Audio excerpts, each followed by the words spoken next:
Alors hier avait lieu le dimanche des Rameaux et quelqu'un avait partagé quelque chose de très intéressant à l'église. Il expliquait que le dimanche des Rameaux, ça représentait donc le moment où Jésus est arrivé à Jérusalem assis sur un âne.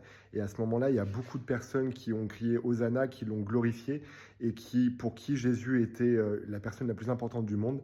Pourquoi? Parce qu'en fait, ils étaient persuadés que Jésus venait les libérer des Romains et qu'en fait, ça allait être la fin de tous leurs soucis et que en fait bah voilà, ils allaient pouvoir être libres et vivre enfin une vie heureuse.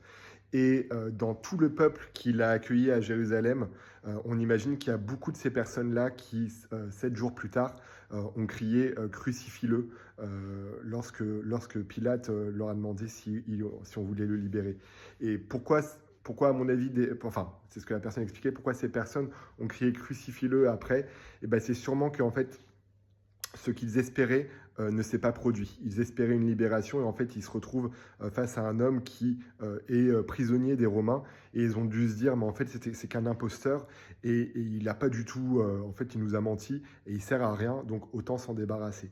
Et en fait je trouvais intéressant, c'est ce que la personne disait hier. Il expliquait que nous aussi dans notre vie, des fois, on peut acclamer Jésus parce qu'on se dit ah mais il va changer tout dans ma vie. Et des fois, en fait, le changement ne se produit pas comme on aimerait. En fait, Jésus avait expliqué que il venait au monde pour nous donner la paix, mais il ne donne pas la paix comme le monde la donne, mais il le donne à sa manière.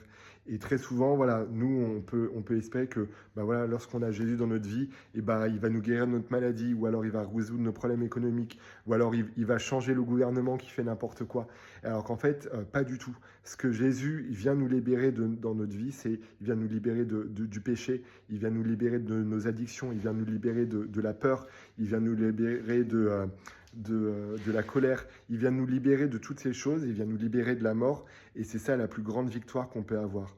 Et donc ma petite invitation, c'est faisons confiance à Dieu, ne soyons pas comme certaines personnes qui, à l'époque de Jésus, l'ont glorifié lorsqu'elles se sont dit « Oh, il peut faire plein de choses, il va réussir ». Et quand elles ont vu que leur plan ne s'était pas accompli, ou en tout cas, leur volonté ne s'était pas faite parce que Jésus n'avait pas libéré Jérusalem de la présence romaine, et ben ils se sont dit « Ah, faut le crucifier parce que c'est qu'un menteur, c'est qu'un imposteur ». Dieu et Jésus-Christ peuvent changer énormément de choses dans chacune de notre vie, mais ils le feront à leur manière. Et notre rôle, c'est de les laisser faire et de leur faire confiance et de rester fidèles, même si on ne comprend pas toujours la manière par laquelle ils agissent.